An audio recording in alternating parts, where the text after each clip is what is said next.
Welcome back to VCT EMEA. Week 1 left us wanting more Valorant action, and the stakes are about to be raised. With 8 teams up for elimination this week, I am your host, Yingsu, and I'm coming to you live from the Riot Games Arena in Berlin, Germany, joined by Kukuka and Billy for what might be the most depressing week of all time, all year, because you don't want to be eliminated now. It's too early. Yeah, exactly. There's so many teams that still have to show their full potential, but as you're saying, 8 of them are going to be up for elimination this week. And after last week, with all the maps, all the matches going to a 3rd map, we're in for a treat and a lot of hours.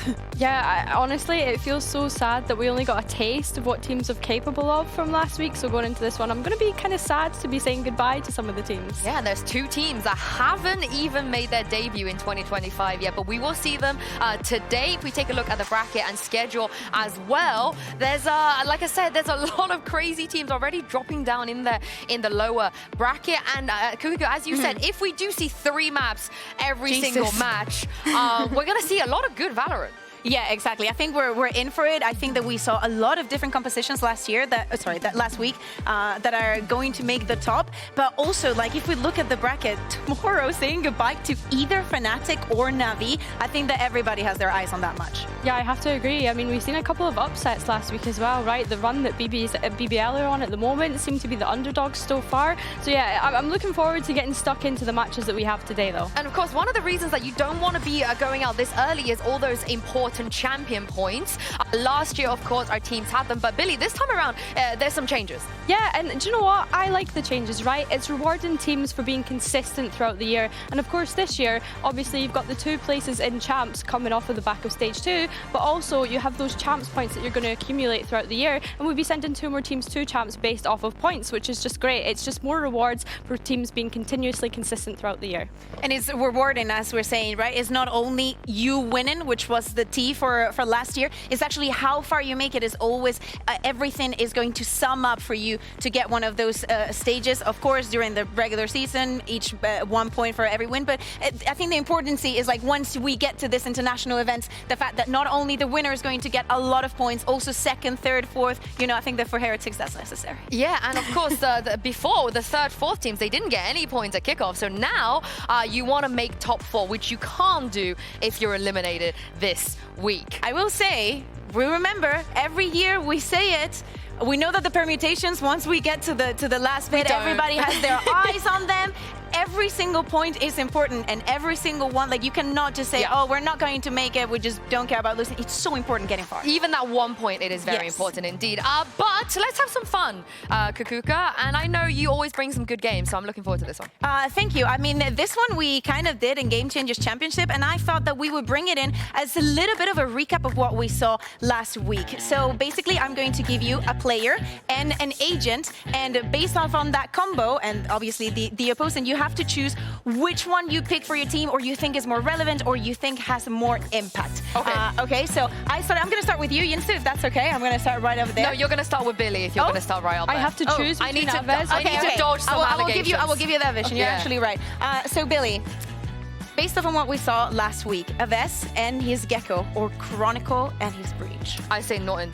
I'm actually, do you know what? I'm going to go with Aves and his Gecko, because I feel it, because Casey's bind. We cannot, like, it was just insane, right? The way that he was able to use flashes and then bring them back as well, I think his utility usage was on point. I think as well, for someone that's a rookie this year, remember, he is a rookie this year. Yeah, I was really impressed with his performance last week. Okay, but also, you know, kudos to Chronicle. I think that when he moved on to the Breach, he was unstoppable, but you make a very, very good point.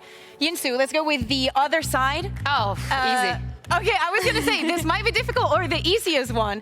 Loon and his Euro, or Fluorescent and her Jet. I'm going to throw this game out the window. I don't really care about what happens, stats, performance, whatever. You put a Floor in a bracket about anything. It could literally be my mother. I pick Floor. So let's just move on. Yeah, funny enough, Floor was the previous winner of this game. Yeah. So sorry, Loon, sorry. Still, we're going to get a kudos to Loon the first time that he was playing Euro, and he was doing it pretty well. If it was Loon versus anyone else, it would be Loon. It's just he's unlucky here. Okay. You know, we're just gonna let that go. Now, this one's also. I mean, I'd say that this all is of them evil. are. Yeah. This is straight up evil. So Billy, you're really gonna make me do that one? Exactly. So Kiko. Brimstone, you know, with that reroll onto smokes, or Prophic and his Astra? There are only wrong answers. Yes.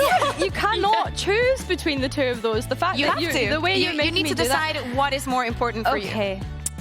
Keiko has been good so far. I really like, I mean, I know we'll speak a little bit more about him today, but I like his transition from duelist to smokes. However, if I'm going to go off of consistency, I'm going to have to go with Prophic. Just because they've caused so many upsets so far this tournament, I would say, yeah, I think the way in which Prophic has been playing Astra has been really impressive to me. So yeah, I'm going to go with Prophic for this one. Also, Prophic, after BBL has been winning, he's been staying every day to watch the matches, so he's invested. He's dedicated. Honestly, my lukewarm take that he's the best player on BBL. I know the stats say differently, but I feel like he is the heart of this team. You have a case. We'll get back to that. Yinsu, Safe and Sadak. I'm just gonna move here so you can see them better. I believe that I made the very warm statement that Sadak is the greatest deadlock player in the world last week. And Safe, I think you're very talented, great IGLing. I know he actually won that game, but it's the agent that pulls me in. I feel like that deadlock is just so oppressive. The entry also, like Sadak only baits one person. You know, he still baits a little bit, but it's only one person. So I think purely for the fact that he is leagues ahead of everybody else in the world on that agent, I got to put Sadak. Okay, I like it. I think that you explained it perfectly. Billy, do you need to resolve before we go into the head-to-head? Oh wait, can we switch now? Because then she can do the ones I Yeah, yeah. Okay, that sounds good. Then so you go. Aves and his Gecko or Prophic? Yes. Okay, I already spoke a little bit about this, that I think Prophic is the heart of that BBL team. I think he probably is the best player on that team, in my opinion. And I think, I almost think he's flawless at this point. I think it'll be more difficult for me to tell you what he's bad at than what he's good at. So for that reason, I'm going to have to send him through. Okay, so Prophic makes it to the last round. Billy, you have the hard task now of deciding. I would not like to be in your shoes, girl. Fluorescent and her Jet, or Sadak and... Sue has deliberately done this to me. I know you. Listen, I'm going to back up my girl, Flor. I have to do it. Like, I just have to do it. I don't think that we've seen the ceiling of what she's capable just yet, right? She was dropping numbers in game changers, and I just think, you know, that first match was nice, a nice little warm up to tier 1. But I think that we're going to see a lot more strength from Flor. Yeah, Flor, I love you, but I think we need to not take the piss too much. Okay, so now, girls, I need you to agree because, you know, you've been building this. Do you agree? No, come on. I love you, Flor. I really do, but I feel like we're not beating the allegations if we put Flor, I think. Yeah, so, yeah. I mean, she could be the sole winner, you know, the two-time champion of this bracket. She won this already at GC. Two-time GC champion, two-time winner of this wonderful bracket. I think this is very possible for her to win, but I think it would be a massive insult to Prophic if we don't put him up there. Okay, so then let's choose Prophic as definitely the prospect for 2025, and very surprising throughout the first week, and you know, more to come. Yeah, we definitely didn't troll in the slightest, so we'll bring this back. Don't worry, guys. We'll bring this back and hope you guys make your own. We'll drop it in socials. Honestly, give us your answer. I hope you were playing along with us as well. But as you see, Kiko, the reason that this bracket was so difficult for us to choose one player to go through is because Kiko Billy was not playing smokes last year, but he looks so good on smokes this year. Yeah, I really love that story of him moving from the duelist to the smokes, and what we've seen from him so far has been really, really impressive. The question for me is, if he can keep up this kind of performance, Lord knows what's going to happen in the match against FUT today. Yeah, and it's very difficult, especially when the matches run as long as they were running last week, to keep up this kind of performance, not only with the role swap, but also with the pressure coming from both sides. This was a very, very evened out matchup, but every single non-force mistake that Koi was making on that bind, Kiko was punishing time after time. This highlights... You think this is a highlight, but this was every single round. The right timing, the right position, and the right bullets put. And are you surprised, out of all of the talent and players on the side of Liquid, that it was him that stood out? I mean, I was really looking forward to what Nats was going to do. Do not get me wrong, pushing through smokes with the operator was very nuts. But I want to see more from players like Kamek that I think were in a different position. You know, like, for example, playing the Sage and all that. I think that there's still a lot. First of all, raw firepower, I think that we saw last week. But many things to come for this team. Yeah, I think I was looking forward to seeing Party Tech most. I think that we've still got a lot to yet see from him so far. But yeah, I mean, he was the super sub of last year. I was expecting a little bit more now that he's found his place on a team for this year. So yeah, that's my 2 cents on it. Yeah, and in most cases you would say, oh, what happened last year doesn't really matter. You know, new team, rebuilt, new roles and so on and so forth. But it does matter when it comes to a team like FUT, because Billy, they didn't rebuild. They just brought one player in for CNED, and if we go by their performances last year, they should be one of the favorites to make it to Bangkok this time around. Yeah, absolutely. This is a classic. Keep the 4 rosters and then change a duelist. I mean, we've seen that in another region as well. So yeah, for FUT, it's a team that's really consistent, right? You see them making these international events. However, you never really see them making that top kind of finish whenever they're at these international events. And they're going to be at every single one of them usually. So yeah, I think this is so true in what you're saying, that they are really the consistent kings of EMEA. And I'm intrigued to see how Zeus is going to fill CNED's boots, as you say. Yeah, exactly. We'll get more into that. But to me, last year for FUT, there was the innovation, you know, changing compositions each time that the one that they played, they lost the map with it. Okay, we change it. Sometimes bring in outrageous things. But as we're saying, staying consistent with how last year went, maybe not consistent at the top, but on like a third, fourth position was very difficult to do. Let's see if this year they can replicate it. Also, because with new BBL, they're the last and one standing full Turkish roster. Yeah, and also I have to mention Gaius here, because I don't think he deserves enough praise and respect from everybody. We're talking about a coach that managed to take this team to every single international tournament as well, and Gaius is still with them. So I'm excited to see what else they can cook up. But let's just address the elephant in the room. The player that I think wouldn't be outrageous for us to say was one of the most sought out, maybe even the most well sought out player, which of course, Kakuka, is a Zeus. So talk to me about why we should be excited. Yeah, we know that of course a lot of talent comes from that tier 2, specifically in Turkey. Everybody has their eyes on that region because the amount of raw talent,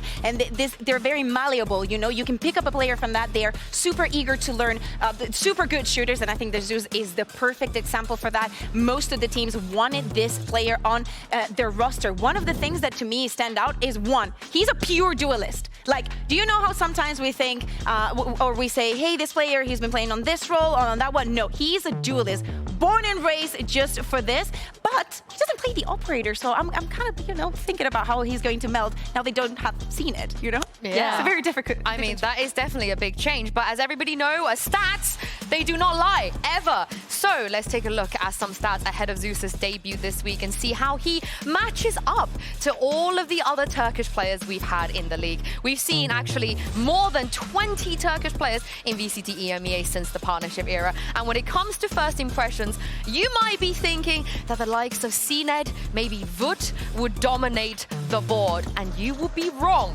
because the numbers tell us that when it comes to the best debut map performance, according to ACS, this belongs to Loon, who we saw last week. He's also #1, by the way, in the most kills on his debut on a map as well, and also series. So he is really, really up there. Then we have some shenanigans going on, because Mr. Fallen has snuck himself in a #2 spot. You've got Kiwi up there, Kushan, of course, CNED and VUT are slightly lower down, and Sociable made his debut last week too. So if Zeus wants to make an even better impression and outperform what we saw from Loon last week, he would have to realistically deliver a 300 ACS opening map on his debut, his first game ever in the Riot Games arena. And my question is this realistic? Can he do it, Billy? Yeah, I think he can. Why not? I mean, we talk about firepower when we're talking about duelists, and what better way to describe Zeus? I think he's a firepower duelist. We did see him playing a little bit of Neon throughout the off-season, but let it be known, he can jump on the other roles too. Well, there's only 2 teams we haven't seen yet in EMEA, and it's time to bring one of them out alongside Team Liquid. Join me and welcome FUT back onto the stage.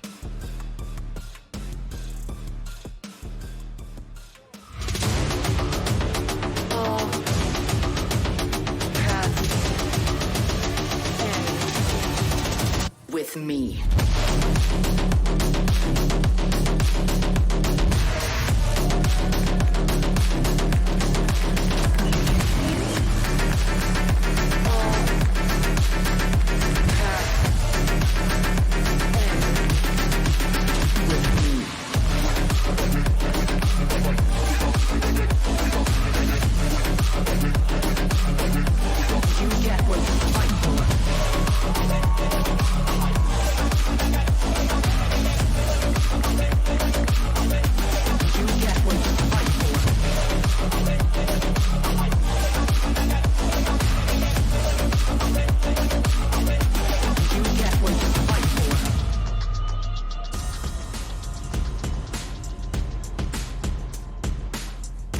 Liquid had a great debut here last week, but how will they match up to one of the best in our league? And all eyes are on the most sought-out player in the offseason. It is Zeus, of course, on stage right now. As we take a look at the map vetoes, Ascent is not in the pool for the first time ever for this team, which means we won't be able to see him on Ascent. But Kakuka, as you know, it doesn't matter. His stats are insane on every single map. Yeah, exactly. Bind is going to be the first ban for them, and Team Liquid is just going to repeat what they did last week, banning that Lotus. I'm excited to see what FUT is going to do for that first map, and apparently we're not going to see it just yet.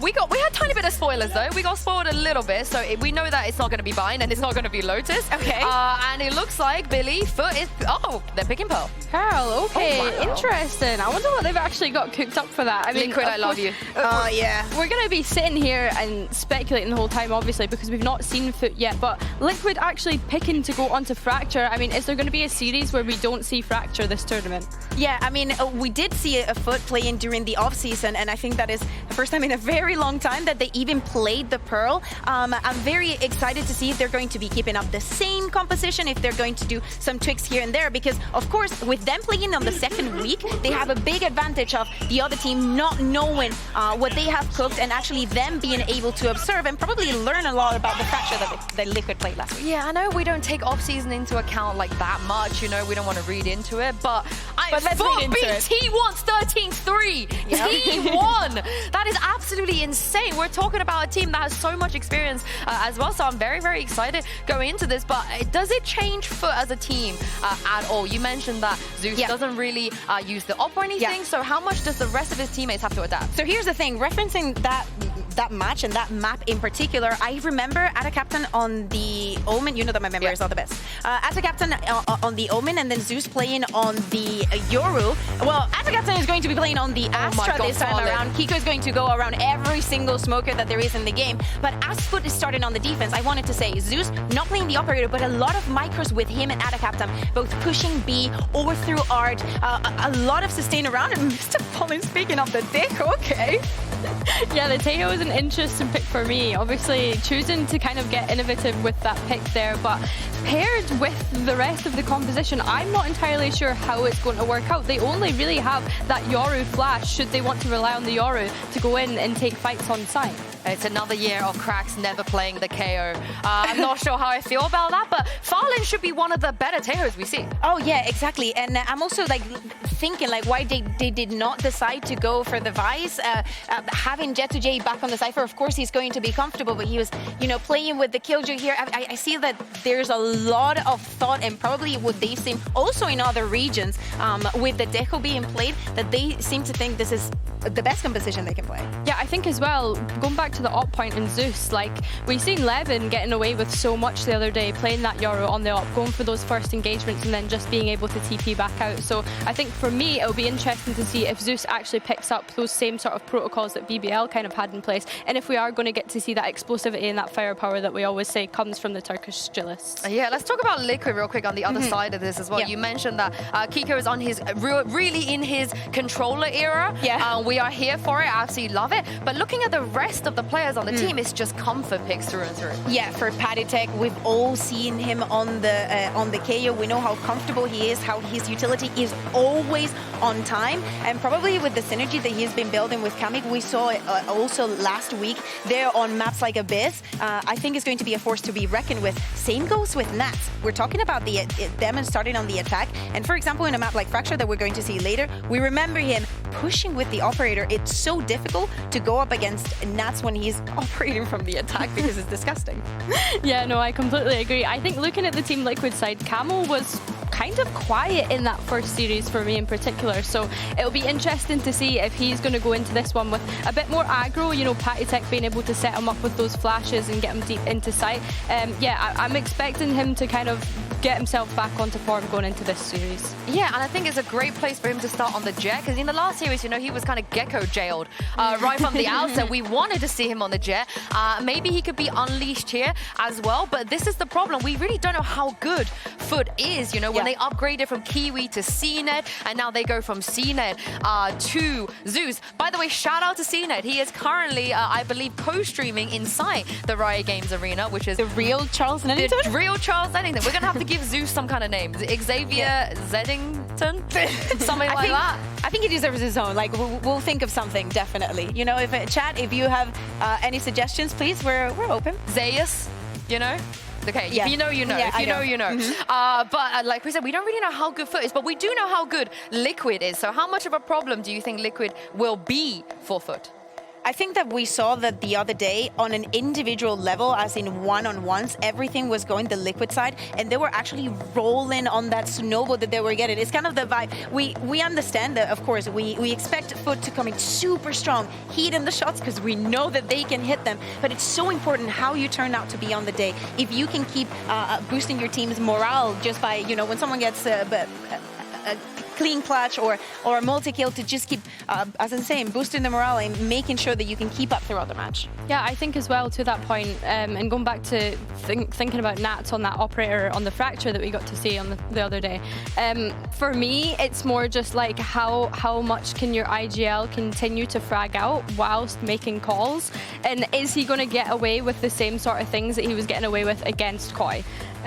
That's, yeah. I mean, if you want to compare IGL to IGL, you saw in the graphic a little bit earlier, if we have time to bring it back up. Fallen, when he made his debut in partnership here as one of the Turkish players, he was phenomenal. He is a fragging IGL. He always has been. And I think Nats is going to have difficulties if he wants to match up to him in the firepower department. And Fallen's also traditionally very patient. He's not the kind of IGL that's kind of running in, just dying instantly or wanting to do things himself. He's great at his mid-round calls as well. I think he's very underestimated compared to some of the other IGLs in our region. The same thing goes for the coaching duo as well, of course. Gaius has so much experience on this stage. And speaking of experience on this stage, let's throw this over to your casters for the first match. It's Mitzman? Yeah, it is Mizman now, and Tom Bitch. It's me, Mizman. You want to say your name? Mitts. Like Mitts. You love oven mitts. Sorry, I'm learning how to pronounce it here for the first time today. It's embarrassing, but we all go through it sometimes. Mitzman. Tom, and I won't finish your name. It's time to kick this one off. FUT versus Team Liquid. Quite a roster matchup that we've got. Obviously, Zeus on FUT, but the rest of the squad, we know what they can do. We've seen it before. Last time in Kickoff, they lost to the two teams that ended up topping the charts and going all the way to the international. Tom, what do you make of what FUT are bringing to the table? We'll touch back on that as the rounds go on, but Zeus, is he a hit or a miss? Have to wait and see. That captain already is going to be under that early pressure, looking for some of those fights. But it's just a group up. You can see this Liquid side are trying to almost battle and brawl early, look for those trades, but Zeus has managed to get out of there. I won't say scot-free, because he's a little low. Here. Well, we saw the comparison of what he's up against in terms of debut maps at VCT here in the franchise, and some big numbers. Loon, I think 298 ACS, had a phenomenal debut, but a lot of hype about this Zeus man. Mr. Fallen as well, coming in on the new agent. Excited to see what they've been cooking up for now. FUT looking to defend the A site from far back, but with plenty of numbers. The lower HP for Zeus perhaps playing a role in that. The utility certainly is, denying the first wave of plant. And now Team Liquid look to take back site. Limited utility to get that done. A flash though, primed and ready. Patatek just threw that through. It's turned. Mr. Fallen looking the other way. He turned in time to deliver, but Nats and Kiko find the shots first, leaving Krax and Yedege to pick up the pieces. Nice kills delivered. A firing squad in the spawn gives 1-0 for FUT. Yeah, I think we can already start talking about what Mr. Fallen is going to be doing with that Teo, the new agent on the block. I think I sort of said it to you before. We've seen a lot of Teo so far. I think it's been average at best. The player I was waiting for is Mr. Fallen. I think he is someone who's always been very innovative. I think back to where he tried to run the deadlock on Sunset. Maybe didn't work exactly as he planned, but always has a lot of ideas. And in this round, it was all about denial of plants, forcing them to battle, forcing them to brawl. And I think that'll be his plan throughout this game. Well, we're back to the sensory overload that is having Yedege down on the stage. Can hear him from up here without the headset, or with the headset on, I should say.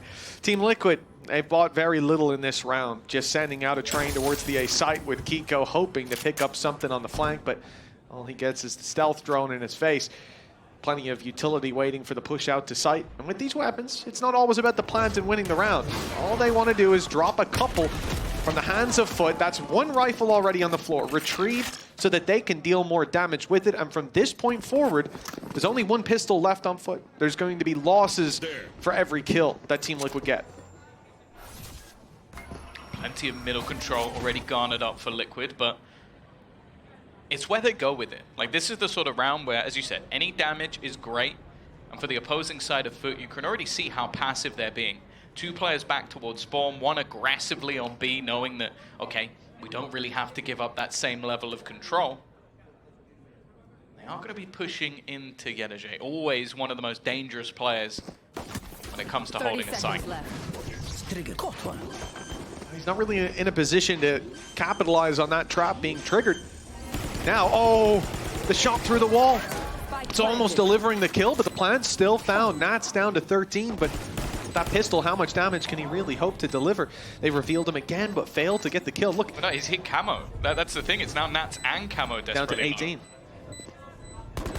Kills would be nice at this point, as we said, for Team Liquid. They haven't managed to put that across the line yet, just the plant, but that draws these players into their crosshairs, forces FUT to push into them, and there's one already found, another for Kiko. Now the advantage, and although it fades quickly, the economic damage will remain. Bad. Oh, really? Not a bad round at all. I think Yedaje definitely a little bit unlucky. Tagging 2 players to 18 HP and below is not bad from just wallbangs, but the fact that he doesn't get either of those kills and then has to get aggressive. But ultimately, you look at what weapons are kept, and it's the rifles. Those are the guns that you need to be holding onto. And immediately, something that we sort of mentioned, I think, on the desk and in previous matches, is Nat still going to be playing that attack side sniper? Yes, he is. It'll be interesting as the game goes on. A team like FUT, I can't imagine, are going to let him get away with the same level of ludicrous aggression that he was going for in their last matchup. Koi, no doubt, caught off guard by that, but this is second iteration. You'll very much be prepared for the challenge now for Team Liquid. Outlaw for Nats, rifles for the rest, and early denial of A main, as this utility is used to push the players back and embed one, which would be out of captain, into position. That's the thing. A lot of this is coming down to having the defensive side setup of Yedaje and then having a setup to potentially put Zeus into play. Like, this is someone that we're hyping up on the levels of, okay, you're replacing a world champion duelist. Like, that's the level we're at right now. A team that got to champions last year with CNED, and this is the young gun who most, if not all, teams were having a look at to see if they could sign him. Here's the thing, Zeus, right now, sitting up in B heaven, has a gate crash for A. If he decides to take that and go back, he won't be here for the B hit. But luckily, he sticks around, ready to take the fight as Mr. Fallen is the first to go. Gate crash is actually used to get out of a nasty position. That's going to mean there's no contestation, no way to get involved. Team Liquid get a free plant, free post plant, while these rotations are coming back over from the spawn. FUT are going to be late to the party. Team Liquid are going to be all the way back up long. Players like Nats posted with that Outlaw looking for picks. That smoke at least helps out, but they've still got camo on the site to deal with. Late coming around the elbow, he's got a chance. Good to deliver on the first, and sure, falls right after.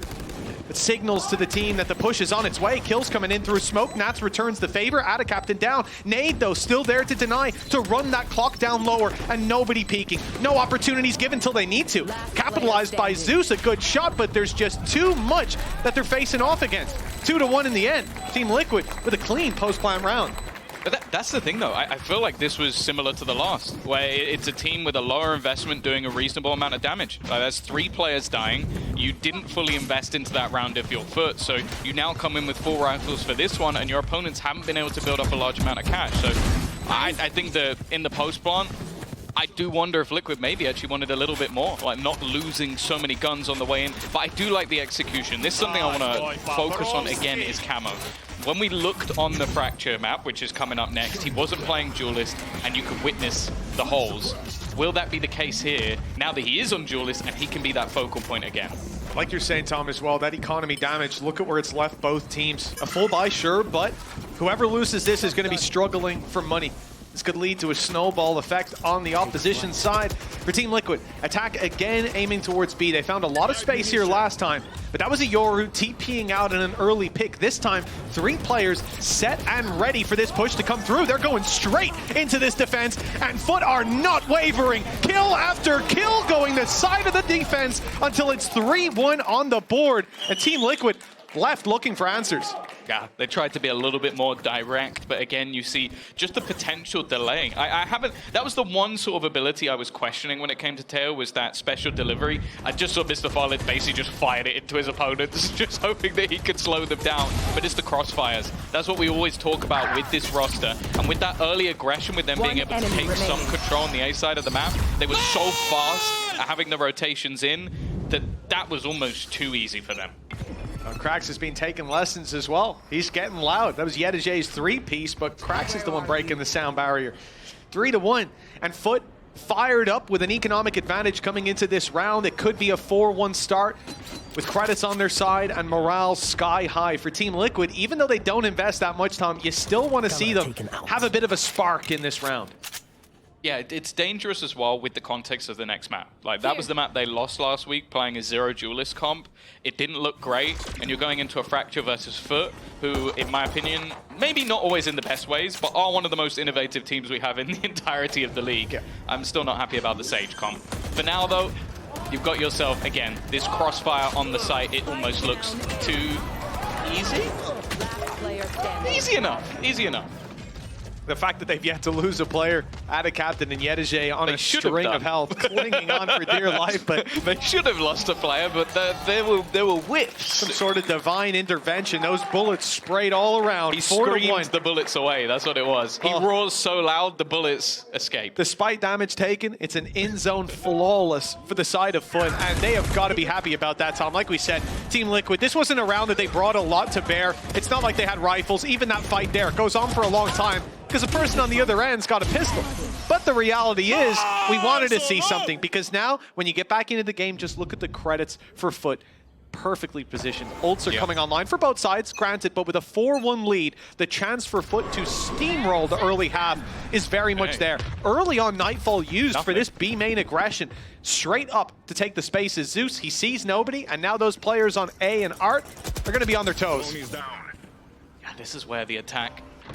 Still looking like they're building into this A-take. With nobody being caught, it might have solved Force ideas, but in fact, you're looking at an A-site stack from this defensive team, an immediate use of the Hunter's Fury, trying to pick someone off in the backlines. I don't believe it has, and Camo looking to lead the charge again. Hunter's Fury might not have worked, but Camo uses his Cloud Burst here. I thought to go aggressive. Krax was watching for it, so maybe the right call to stay a little further back. Shots in the smoke, whizzing past head. Zeus eventually gets an angle, but that's after Camo's had his way. 3 kills on the site. An uphill battle now that Zeus is happy to take the climb of hunting out the player towards Art, doesn't see them. That's the flank underway. Spotted a second. Oh, and despite the info, they won't land a kill. The classic for Zeus lands the shot, but he has no idea about the late flank of Kiko. That should put this round to bed. Team Liquid back on the board. Yeah, you're definitely seeing some flair from the youngster. There's no doubt about it. There is a reason he was a hot prospect. But again, I do think that Camo last week, a little bit underwhelming, but these are the sort of plays that you really can hope to get from him, with I think maybe a little bit of extra damage being done by the Hunter's Fury to help, but that was all headshots. And putting them into that post plant where, again, you can see the sort of life in this composition.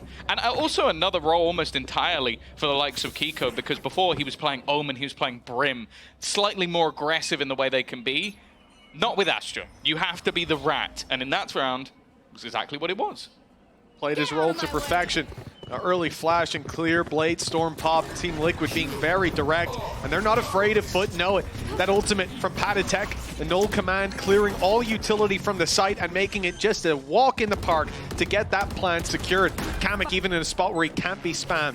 Team Liquid have thought of everything with the site take, and now it's their post plant that's about to be put to the test. We get both Cosmic Divides. That's the question. They're both available to potentially section off the site in one way or another. It's always going to be difficult in these sort of retakes, and a captain trying to pull players out, and you can see the missiles as well, clearing the backlines. It's all going Liquid's way, though. 2 kills already in this clear-up, but Krax comes in quickly. Kamek now back the other way, and it's left all on to Zeus to try and clutch this one out. Not going to be happening. A slow start for Liquid, but it's starting to build. Yeah, those A-site direct takes or something, FUT, no doubt, are going to want to put a stop to. That space for free with those ultimates is fine. And I think also the intention of the round from FUT's perspective was to play off-site, to not get caught up in that tsunami coming towards them, and then to sweep in later for the cleanup, but just not able to grab those kills coming around the corners. And I think with the difficulty of these aggressive stances Team Liquid are putting in, pushing up so aggressively towards the spawn, it is just hard if you're giving them the space and they're able to claim it that deep, that early, and still have so much utility left. I like this. So Panitek has now gone to the other side of the map to throw the same flash that he threw last round, and even used the knife as well. It's held them back a little bit more, and in the meantime, the rest of the team are building into a mid-take. It's not the prettiest from Camo, but he gets the job done. This leaves Yadajay completely isolated, but with the opener, Liquid don't need to over-rotate or run into a site. They can just play the advantage. Just a great call from Nats. Again, when we discussed in the early round there, the fact that FUT are going to want to have a response to that A site being taken, so they go for that 3-man push-up, and the idea of sending Panitek, like you said, to draw their eyes, even late in the round, it has its mark. They've killed a player towards B, yet there's still only the 2-man hold there. Is having fallen out of A main, having given up that control, they don't know where the hit's coming in. Playing blind into it, FUT now might even be forced into a retake with this wall, leaving them with no chance to deny. Krax just walked through the smoke and fired into Camo. He's a little bit of a psychopath, but he's managed to get the opener. They know where these players are, but it's always difficult in these post plants on the B side to get back in. Luckily, they have a Cosmic Divide of their own. Going to give him the space. Oh, the flank around from out of Captain. Perfectly timed as well.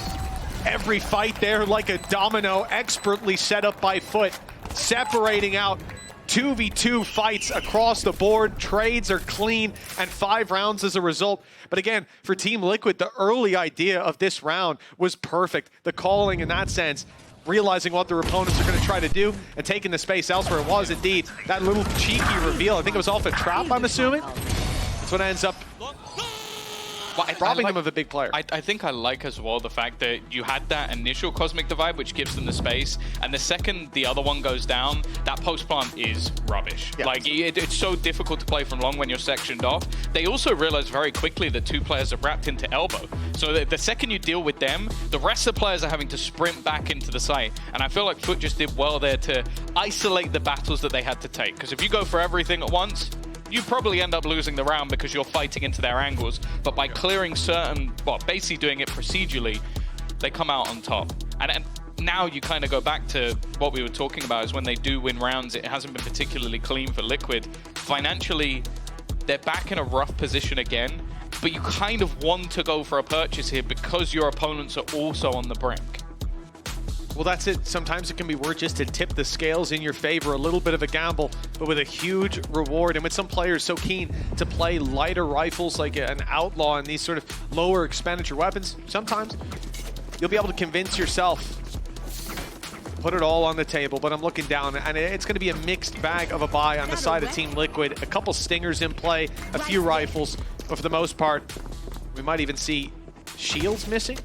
If Kamek had stuck with it, he goes for a pistol instead. So, yeah, it's not the strongest to buy. No. But then you look at players like Kiko, who's going to be tip of the spear. In a lot of these duels, we've seen him deliver again and again with that rifle. Like, just immediately putting through the missiles just to, like, hold off the line with a pot flash in case anybody tries to go through it. And they've still got players around this angle. This push has been spotted immediately by Ada Captain, but they're still wary of other spots. The drone going out into mid. And they've got to be careful that the players on site don't get overwhelmed by what is going to be an onslaught of players. No doubt they just saw that rifle as well. I think the idea from Team Liquid was that same very passive stealth drone would come to the doors. Kiko could find space on Art, avoid the reveal, and then come in behind for a huge play in the late round. Instead, that rifle, now going to go back to the pack after being spotted, will either swap it over to someone else or become a more pivotal part of this push, not as removed as before. Kiko can deliver game-changing performances. He might just need to. This time, it's Camo to lead, and he's dropped right away. Aggressive positioning. You already see the second use of some of that utility. The guided salvo with the ult going onto the site. It meant there was no real way to retrieve the spike, at least for now. With the cam already garnering extra information. There's 25 seconds for them to make a move and very little to try and get anything done. Already clearing the line that they caught off before, though. Not a bad idea, using that drone to get rid of Captain. The problem is, Zeus is still here. Yeah, this is going to stop the plant if he stays alive. Has the flashes to support, but none of it's even needed. Straight swing in from the spawn, cleans the house. And FUT extend that lead now up to 6-3. Team Liquid at least going to be happy they didn't put all their credits into last. This is the real disgusting thing about Teo's utility is, so think of the start of the round. You have that early utility of the guided salvo, blocking them from taking that control. Then you're like, okay, we've waited enough time, maybe rotations have been pulled, we're patient. You run into the site. Guided salvo comes in again to deny you any extra space, and in the meantime, Mr. Fallen's also using Armageddon on the site. So you can't take the site, and you can't push where he is, so the only way is back. There you're seeing the sort of invasive nature of this utility. You saw the idea from Team Liquid, pump the brakes, rob them of information, and maybe they will have rotated. Instead, they haven't rotated, and they've now got utility back online to stop you. That's an unfortunate turn back from Zeus. Ends up diving straight back into the ultimate and taking the full hit. One man down. An early pick by Team Liquid. And they're still setting their sights on A. This could be unfortunate though, Tom. As we can see, there's a lot of numbers over here. Already 3 players rotating into the back of the site. It does seem like Liquid have that info though.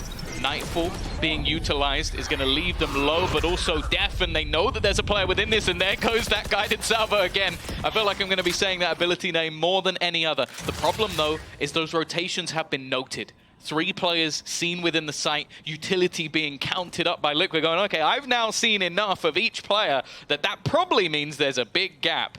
And that gap is the B site. Same as what we saw last round, where Kiko was sent out to find space on Art, but was unfortunately caught off by a drone, and then the rifle's better off with the pack. This time, though, he's free to go walkabouts and finds a lot of space walking through the double doors into the B site, where the plant is now being found. His smoke covering the retreat as well of Patatek.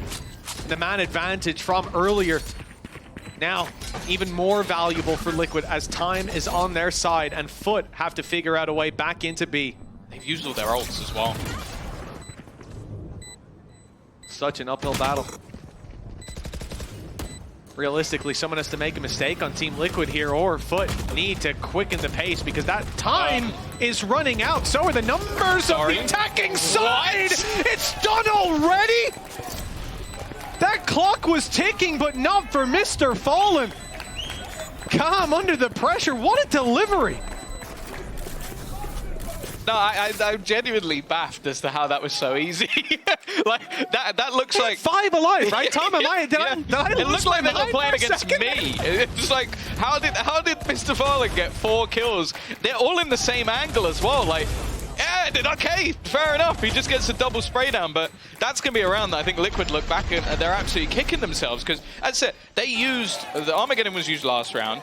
They used Nightfall this round on the opposite side of the map. They completely gave up the B site. They had no ults left to put back in, and they were a man down, and they come out with 3 players alive. Watch that somehow make it into a Tejo highlight video, and that's just a Mr. Fallen round right there. He'd do the same on Sova as well. He'll do the same on anything. Straight away, Camo goes in for a bite of the cherry. Doesn't find anything. Teeth on teeth. It's 7-3 with Team Liquid 1 man down, light by as well. Looks like 8 rounds guaranteed for FUT at the halftime.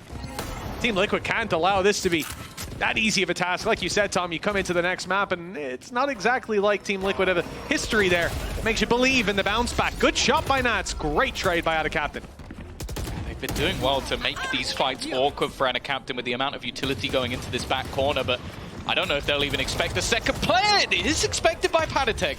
I was a little bit nervous for a second. Now, with only a couple remaining, but one of them is Mr. Fallen, who just has been popping off round after round. We're talking about Zeus's debut map. Maybe it won't matter if Mr. Fallen is playing this well. And what was a solid position just moments ago now turns into Kiko. 35 seconds, 2 to find, and he is being flanked. Oh, or is he being flanked? 30 seconds left. They might actually have the wrong idea of where he is. Mr. Fallen could be caught off guard, but he isn't. Kiko now wondering where that second player has gone off to. 15 seconds. Eventually the gamble's going to have to be taken. Angle picked.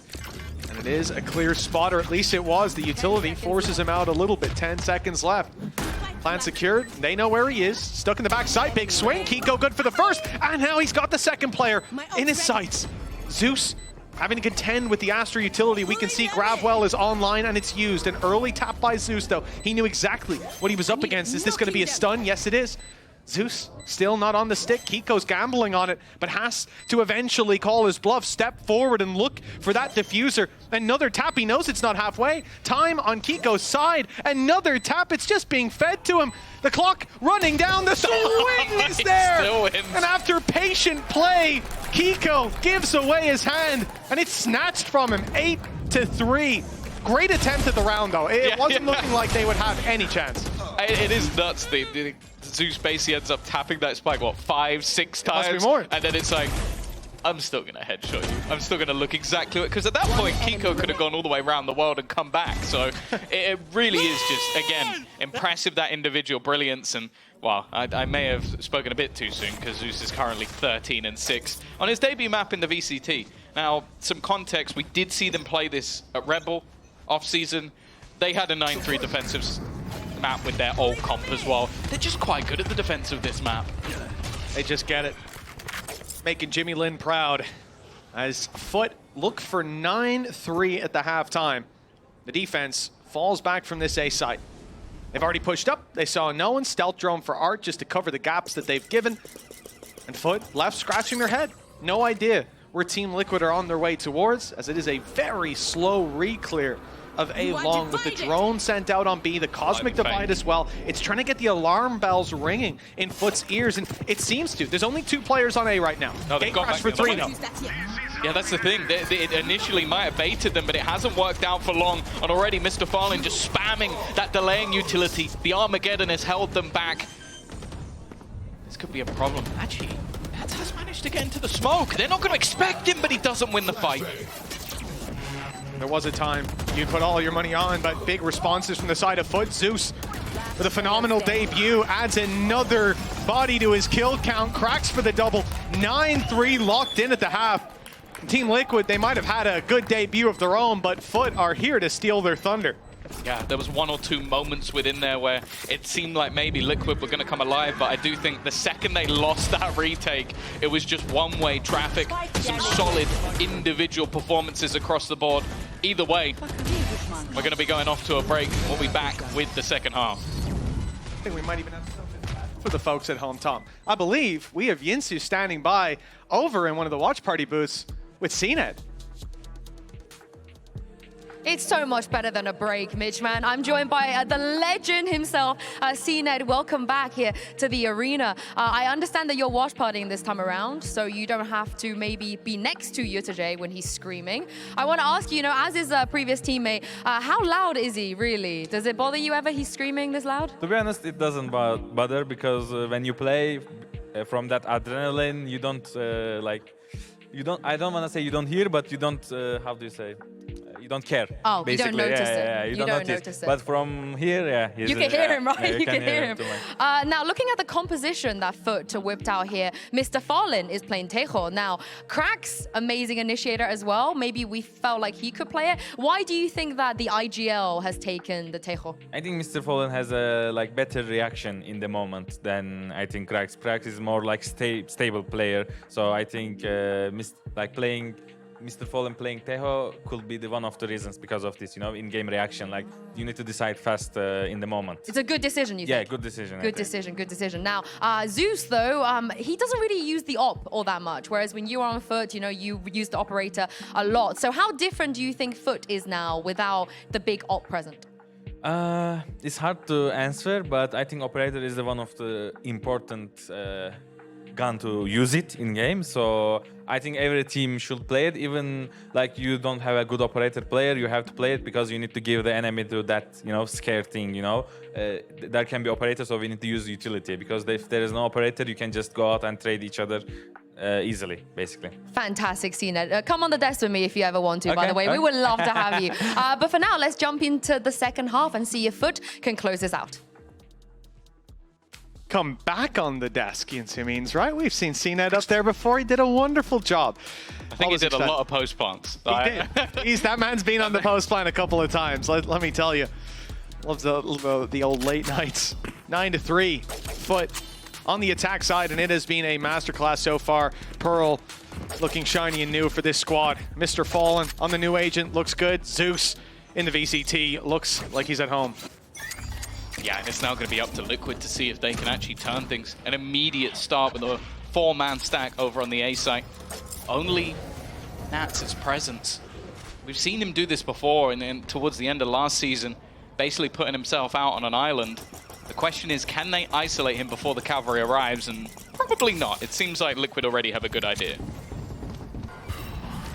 Yeah, they're going to be here on time, that's for sure. Zeus, those decoy, the flash that came with it worked, but unfortunately Patatek still landed the shots nonetheless. FUT are responding quite quickly. Kiko steps up to the plate though, and that may just be the end. Mr. Fallen left as the final hope, and just too many bodies up against him.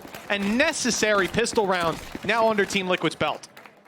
Yeah, it's going to be whether or not they can continue with some sort of conversion, but at least good to see that they had that initial plan, like putting Nats in a position to basically find out information and then looking to try and swing back into it together, play that one as a squad rather than leaving him to try and find that one on his own. We'll have to see how difficult that's going to be, though, because I am really excited to see what FUT have on this attack. Like, having that combination of Zeus playing into gaps that can be created by both Mr. Fallen and Ada Captain, it sounds like it could be nasty. And, well, you throw a little bit of a Yedajay lurk and cracks into the mix, and I don't know, I do worry they'll struggle. Already, though, investing into 4 rifles and an SMG, you can tell that they have no plans of playing bonus rounds. Oh, this is somewhere they look to have every player alive, and indeed setting the stakes for that. You don't want to see Team Liquid losing too many players. Normally, there's rounds where there's 3 players left alive, and you're like, that's actually a pretty good round. 2 alive, and it's not too bad. Right here, that would be disastrous. Lots of credits left on the floor in that case.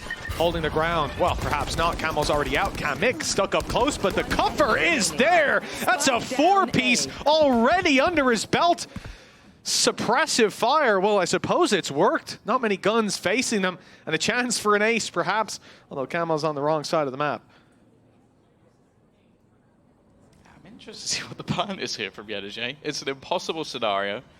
Oh, he's not going to walk into the trip. I guess maybe he was hoping to try and find someone he could kill off. Getting the orb as a Cypher, it's not really the most important thing in the world. He needs to make sure that he ends up going down. Otherwise, not having the extra credits for the next round could be a problem. It is going to be an in-zone flawless, though. A big start to this second half for Liquid, and building into this one is going to be fairly important. I want to see if they have a similar sort of set play approach, putting Camo into these aggressive positions. As I said, I think we saw it, especially on the attack side of Abyss the other day. He may not necessarily have the numbers, but where they were placing him was really impactful. If they can have that on the defense, there's a chance at a comeback, but I'm still firmly in the FUT camp right now. Well, just 2 orbs away from a Blade Storm as well. Could be a much-needed safety net for Camo and for the side of Team Liquid. They've invested heavy. They put their eggs into one basket, and luckily they didn't break. Now, looking to capitalize with a little bit more return on investment for these weapons. Fought to win the previous, but to give them a chance at round 15. Yedajay comes close to ripping the hat and head clean off Nats. For now, Team Liquid are... Oh, actually, I was going to say they're playing quite passive despite the push-up from Camo, but they were ready to re-clear into double doors with a 2-man push. Nats and Kiko went looking for the fights, and so they're picking their battles, but they're definitely still looking to thin the herd of FUT early on. Got you. Slight variation on the previous defensive setup. Before it was Nats alone. Now he already has some support in Kiko in those backlines. However, he's getting forced out. That's the problem with all of this sort of abusive utility, but you force this man into the open. And well, maybe you don't like what you see. A clean couple of shots, even going back for a little bit more. Kiko just taking over the rounds, but eventually he's traded out, and the rest of the team not really able to action off this. They were a little bit too deep towards the spawn, still on those rotates. It gives FUT a chance. 2v2, smoke up top, reveal going to come through, but Ada Captain can tuck.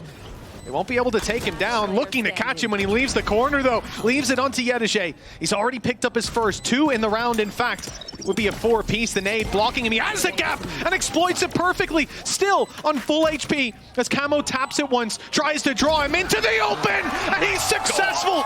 But Yedajay is the one to land the shot. My goodness, what a round. The clutch up and double digits for FUT as a result. That's a Red Bull clutch with some weight behind it. This guy's just too good. Like, it's ridiculous that it still feels like not that long ago he came into the VCT and was already shining. But that was just absurd. Every single time you put these men in late round scenarios, you just feel like he can take over. Now, obviously, for Liquid, you go, okay, that was still a bit of a bonus. You still had some vulnerabilities, but the scenario they ended up in has got to be frustrating. Again, we see a similar stance. Slightly different in terms of utility, but they're trying to delay that A space.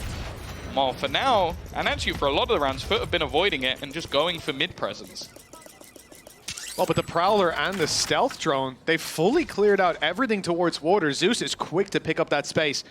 And Team Liquid, no doubt, heard some of that from this A-long push, and they've retreated to give at least that bit of space. As you highlighted there, Tom, we've got Kamek sat waiting for the push out. They've given the space, they know that, and now just a quick check to see if it has been seized back. Wide open. If anything, this info probably leaves them scratching their heads more as to where the hit's coming in.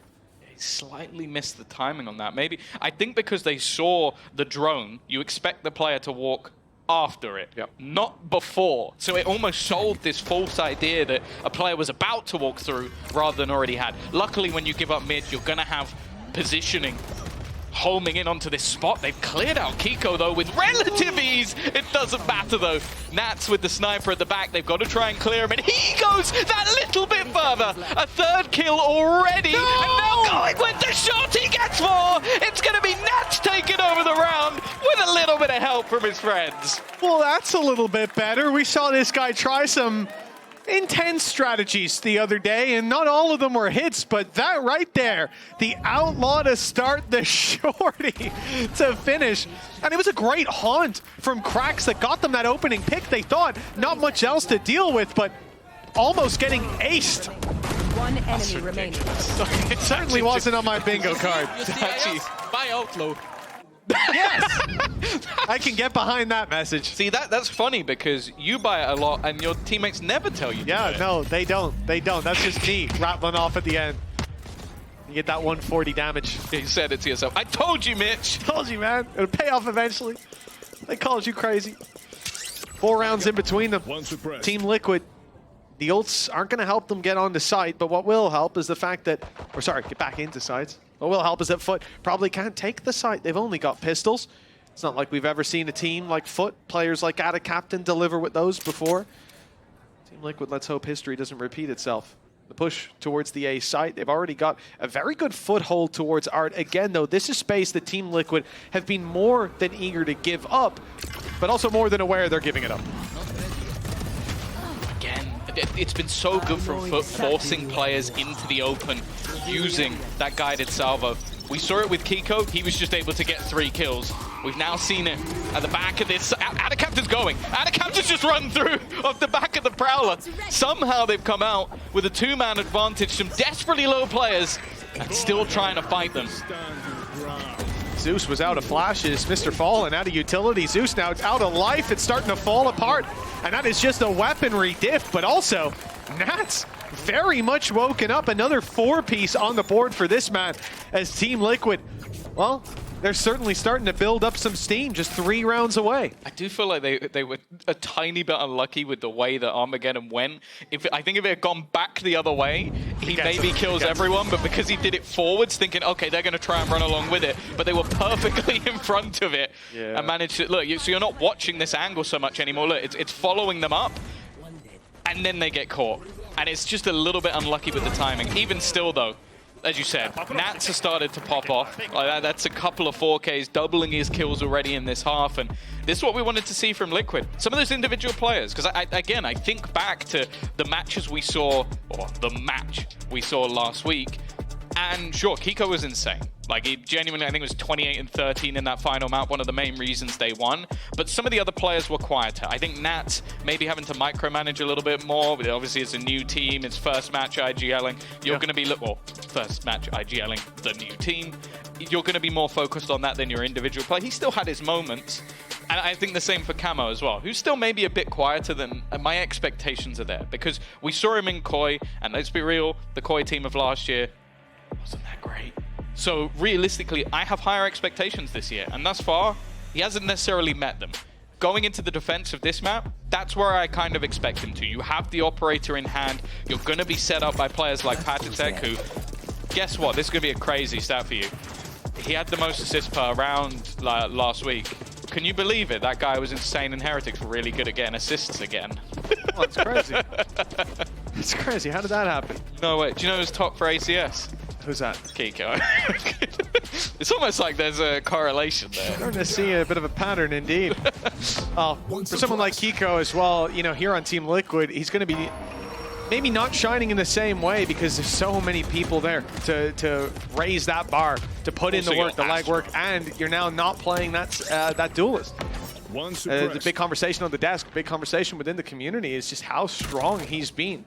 Even with that role switch, it's been impressive to watch here on Astra as well, more so than any. I mean, anyone will tell you. Brimstone putting up numbers, being aggressive, being in there, sure. You're not gonna see Astra doing the same thing, right? Pop a Gravwell on yourself and swing around that corner. It's not the same effect. You can. It's difficult. You shouldn't. Yeah. Wow, my eyes are Ready. That information is there. The same setup once again for the defense. 2 players holding with a bucket load of utility. This time the Nightfall is thrown through and will connect, I believe, only onto Kiko, under pressure, but he's been immediately domed. It comes down to Nats, and you walk into his trap, but it's only going to be the one. And they need a little bit more for Team Liquid if they're going to be in a position to fight back. The spike down in the open, though, has to be retrieved, and that's exactly what the Cosmic Divide is going to do. Grabbing a plant on the back of it should be possible, though they want that spot up close to the box, so they got to wait out the fragment. It will be found, though, in the end. There's no way for Team Liquid to get out there and deny a little bit of Astra utility thrown in from Cracks as well. And what's interesting is nobody steps back on the side of FUT. Everybody in this aggressive stance. Camo could have a chance bursting through there with the Blade Storm, but I believe Dash is already gone, having been used up, and with an operator in the back pocket, even though the Blade Storm is there, it looks like Team Liquid are just going to save. They've already backed off. They've given the round to FUT. This is the thing. No dart, no flashes, no knife, no dash. How are you getting back into that site? Time, yeah. Really good shock darts, like maybe, but if you miss them, you've just wasted extra utility. So I don't mind them saving here. I think they were hoping, like, okay, if someone gives us an avenue, if someone's over-aggressive, we'll stick around and fight. But when you have an op, you don't want to pop your Blade Storm and you have no supportive utility, yeah, probably save. Oh yeah, they were about to just gift those weapons to the other side, throw them into the abyss. Unless you're Mr. Fallen, in which case, go for it. Yeah, if you're Mr. Fallen, just run out on the side, dude. Just start spinning in circles. It's going to work out. 11-7, 4-round gap, Team Liquid. Now, this is the thing, though. It's not that it's surprising in that situation to see them give it up. It is, I agree, the correct call to make. It is just difficult for teams to make that decision at this stage of the game. The map already slipping out of their grasp. 11 on the board for their opponents. 4 needed to close the gap. And FUT even come into this calling a timeout. Geist, the super sub, as we've seen last year, sitting there telling the team what he wants them to do. His vision being put into their noggins.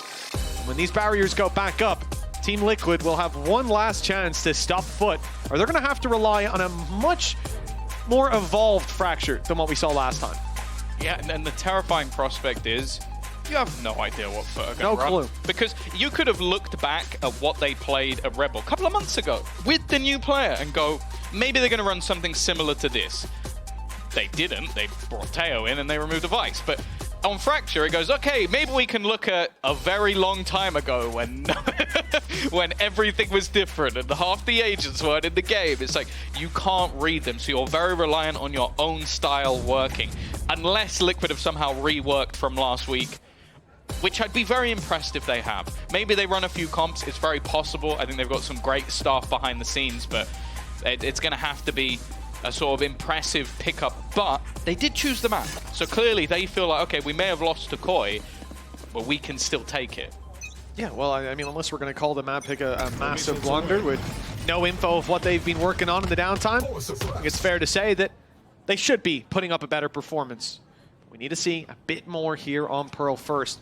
With FUT facing off against a mid-push with the operator stepping up. This is going to be a scary spot for Yedajay, out wide for one, but into heavy traffic that he wasn't expecting. They'll use that presence spotted on Art, though, to quickly burst into the A site. The fragment slows them, but the ult confirms the site is clear. Thing is, Liquid knew they were there. The knife caught early. Cracks on the entries, man. It's been insane. He's found players through smokes. And now he's found one over the top. Post plant will be in. They are already incredibly close, but the knowledge is there. And the denial once again from Cracks. A headshot machine in his own right. That will be 4 for him on the round. We've seen a lot of 4Ks. And Profik isn't even playing today. Yeah, what a phenomenal play. We have not just the fact that Cracks is ready for Jet to be up top. You have to assume that either he or someone else heard the updraft to start this one out. So immediately he's looking at it as he rounds the corner. They were ready for it.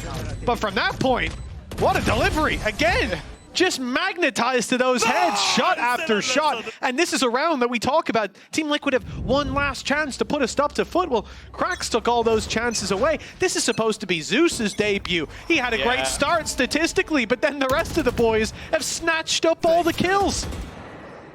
That's the problem. I feel like maybe some of the players at the top of those lists didn't have as good a team as Zeus does. 12-7. We've talked a lot about the debut, but right now we're looking at the road back for Liquid. 5 in a row needed. Of course, you have to bear in mind that a loss here, just as a loss in the last match, sends you straight into an elimination game. It's not going to be easy to try and come straight back out of that one and fight for survival. So for Liquid, it's an important map, but I guess so for FUT as well. It would be their first loss immediately in the same position. The attack building into this A site hold again, but the man they're up against is Nats, and he's been the main danger in this second half for Liquid. Well, the gate crash is spotted, and there it is. Cam gets all the information, tags up one as well. No delivery onto him. Second pulse about to come through. Haven't seen it. Even still, that Cam sits up top, spotting them out. It's still there. Eventually, they will deal with it, and now they may deal with Nats as well. Nowhere to go. Zeus delivers one. Mr. Fallen's utility good for another. Hunter's Fury, though, online, active, finding nothing to start with, and Mr. Fallen sidesteps the ult after dropping camo. The numbers good for FUT, and it doesn't look like they're going anywhere. Kamek and Kiko, 2 big players, heavy hitters for sure. The Cosmic Divide to help them out. They may have a chance yet, but Mr. Fallen and Cracks have to be rooted out from the site. Yedege steps in to help, and it's a triple crossfire. Kiko didn't stand a chance, and neither did Team Liquid. 13-7 on map number 1. A great debut from the Turkish squad. An impressive start, but we'll see if they can take this. We got another map to come at least. Fracture up next.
Red Bull gives you wings.